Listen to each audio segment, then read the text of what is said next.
আসসালামু আলাইকুম everyone, welcome to my new video. বলবো না কেননা আমি এর আগেও 2 থেকে 3টা পার্ট আমি আপলোড করে দিয়েছি আমার প্রোগ্রামের। তো অনেক সকালে রেডি চলে গিয়েছিলাম ক্রিয়েটিভ আইটি ইনস্টিটিউটে। আমাদের প্রোগ্রামের আগে এক্সাম ছিল, তো আমি আর ইস্তেপ আগে পৌঁছে গিয়েছিলাম, তাই অপেক্ষা করছিলাম সবার জন্য। এই যে আজকে তো প্রোগ্রাম ঠিকই, কিন্তু আজকেও এক্সাম দিতে হবে, তাই না? যে একটা পুচকি আমার জুনিয়র অনন্ত ভাই ফাইন বলে কি বলবে, যে আমার সিনিয়র আজকে এক্সাম দিতে বসছি। তো আমাদের এক্সাম শেষ হয়ে যাওয়ার পর আমরা সেমিনার রুমে চলে যাই। আমাদের প্রোগ্রাম শুরু হওয়ার আগে দিয়ে আমাদের কিছু ডেকোরেশনের কাজ থাকে। এই ব্যানারটা যে দেখতে পাচ্ছেন, এটা আমার ডিজাইন করা। উনি আমাদের মেন্টর। এই ফুলটাও আমাদের মেন্টরের জন্য আনা হয়।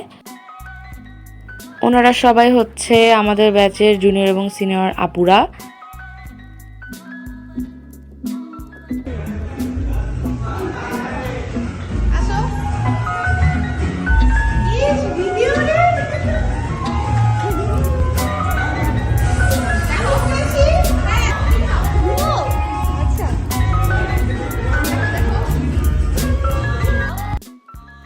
তো উনি রিস্তি আপু।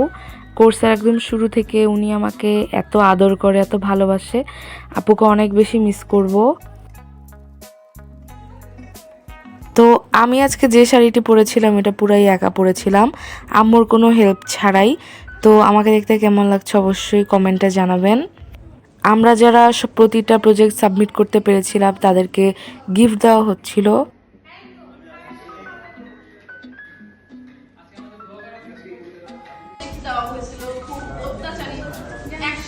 এই কেকটা আনা হয়েছিল আমাদের প্রোগ্রামের জন্য। তো সবাই একসাথে কেকটা কাটার পরে আমাদের গেস্টদেরকে আমরা সার্ভ করছিলাম। এরপরে সার্ভ শেষে যে আমি যে নাহিদ ভাইয়া আমরা খাওয়া দাওয়া শুরু করে দিয়েছিলাম। এরপর আমাদের প্রোগ্রামের সব কাজ শেষ করে আমরা আমাদের রেস্টুরেন্টে চলে আসি, অর্থাৎ মেইন খাবার খাওয়ার জন্য। এরপরে আমি আবার কি ভেবে কাঁকড়া নিয়েছিলাম আল্লাহই জানে। লাইফে একবার ট্রাই করার পরে যেটা ছিল সেকেন্ড টাইম। সবাই খাচ্ছিল এবং গল্প করছিল। আমি খাওয়ার সময় শান্তি মতো খাবো এটা তো হতেই পারে না। আমার চারোদিক থেকে ক্যামেরা, মানে আমি কিভাবে খাচ্ছিলাম এরা ক্যামেরা রেডি করে জাস্ট ক্যাপচার করছিল। আমি সেটা জানতাম না। আমাকে পাশ থেকে সারা বলছে যে দেখো তোমাকে ক্যামেরা দিয়ে তোমার ক্লিপ নিচ্ছে। তো শুক্রবার মানে যেহেতু বিয়ে, তো সেই রেস্টুরেন্টে একটা বিয়ে হচ্ছিল। তা আমরা একটা বিয়ের ভাইবও পাচ্ছিলাম। তো খাওয়া দাওয়া শেষ হওয়ার পর যে পরিস্থিতিই থাকি না কেন, গ্লস তো দিতেই হবে। তো দেওয়ার পরে বাসায় যাওয়ার প্রস্তুতি নিচ্ছিলাম। আর মিষ্টি জিনিস খাওয়ার অ্যাবিলিটি রাখি না। সবাইকে বিদায় দিয়ে বাসার উদ্দেশ্যে রওনা দিলাম।